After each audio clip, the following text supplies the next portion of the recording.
I wanted to do a follow-up video on fiber internet. I moved from Comcast cable internet and I moved to fiber. It's now been way over a year and the prices actually got lower. The speeds have actually gone faster and Comcast has gotten worse. Can you believe it?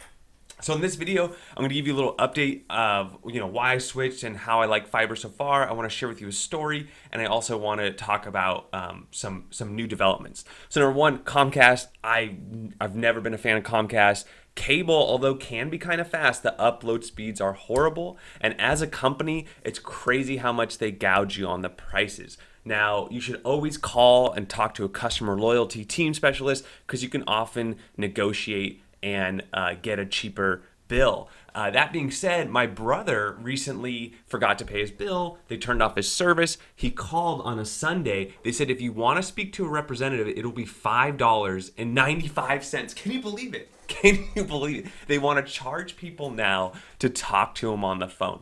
So anyways, this fiber I'm on right now, I'm actually paying right now as we speak $50 a month for the Internet 1000 plan.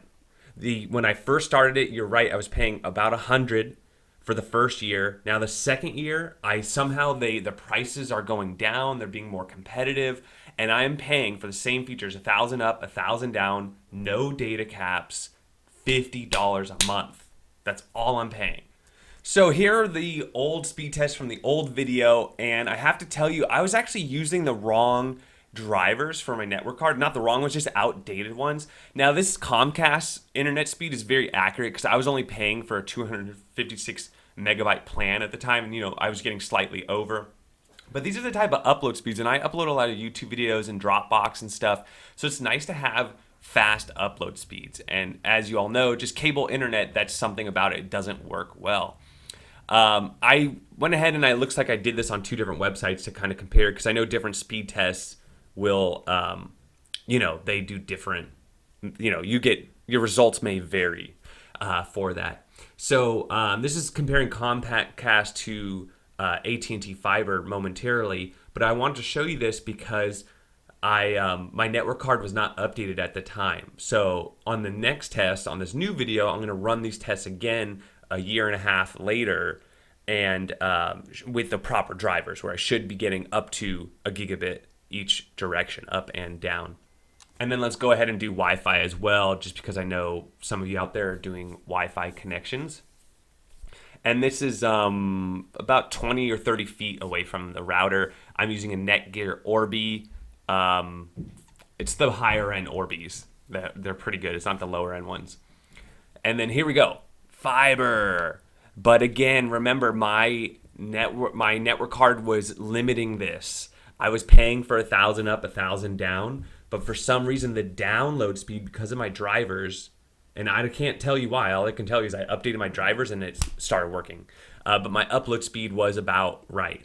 And this is still similar upload speed to what I'm getting at now. I'll show you in just a moment. I'm actually getting slightly slower now, but I think that also has to do with, just what's going on right now. I think a lot more people are home. I'm not sure if that affects it as much. But here's another test using the Speed of Me website. And yeah, the upload speed is really where it's night and day for sure. So you can see it's way more conservative here. And then Wi-Fi, if you go back to the Comcast, the Wi-Fi is not much faster, only maybe 20 megabits faster. But we're going to see this thing go crazy once we test my current setup. But look at that Wi-Fi of half a gigabit. I think that might have been a driver issue too with the download speed. So this is just a benchmark. Now let's take the current setup. Above 300 on the upload is crazy good. Let's just run that one more time to see back to back. See, look at that. Now you see, we broke 900 on the second attempt.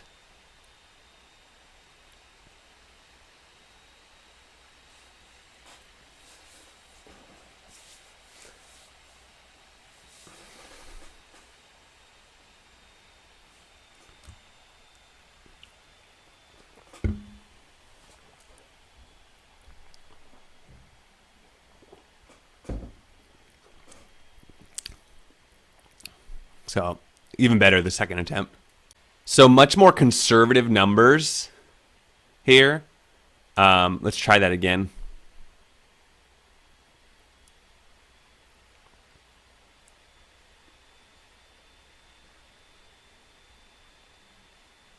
Interesting. So let me do that one more time just to double check. Sometimes when you run them back to back, yeah, see, I even got a little less ping.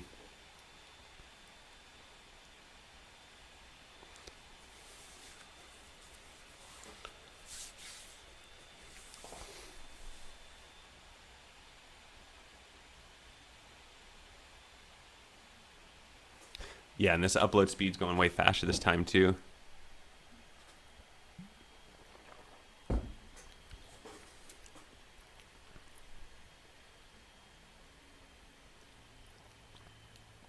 Not bad there. That's pretty good. All right, let's try this website. Speed of me.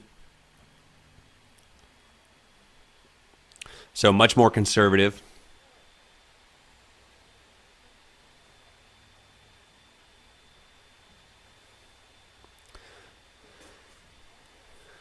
$260 and $320. Oh, see, we got a little higher that time. So second time through, we had higher. I mean, that's really good for a wireless connection. It's pretty darn good. And lastly, I just want to bring up a couple things. One is my parents are in the same or the neighboring town, and some of the town has fiber, some of it does not. The best thing to do is just, check their website, obviously, but you can also check telephone poles. And there's going to be like a little orange box. I would say like this to me is more of what it looks like when I've seen it. It looks like orange and numbers and things. And sometimes it even says like AT&T on it. And if you just check that, there's usually the lowest cable is going to be, non-electrical. So that's where the fiber goes, where higher voltage things goes higher up. So check your neighboring lines, check the main roads, because then you can kind of anticipate if cable or if fiber is coming into your territory or not. Number two, I wanted to tell you about how, I thought it was AT&T's fault why I wasn't getting my full download and upload speed. So they sent a technician in, and I was reading online, and I was like, hey, do you think it could be a dirty line? He's like, probably not, because those were brand new lines that we ran into your house. So he went ahead and cleaned them anyway. So I just want to share with you that fiber optic lines, because there's glass in there, that if there's any kind of dirt in there, that could block the signal. So I don't necessarily suggest you all cleaning your own lines unless you really know what you're doing, because they're highly fragile lines. You really don't want to touch them if you don't have to. But you can call your technician and have them come out. Some people do it for free. And the other thing they did is they do have test cables. They have this little, I couldn't find a picture of the gun that he used, but it's a little gun, and you attach the cable to the gun, and then it will actually test the signal to make sure that light at what strength is shining through. And so they could see whether it really is a cable functionality or not. And that's really how you got to diagnose these things. You got to, check your drivers, check your network card, check your network cable, check the modem, check the router. You really got to check each step of the way if you're not getting the right speeds that you want to get. So in conclusion, get as far away from Comcast Xfinity as you can if possible.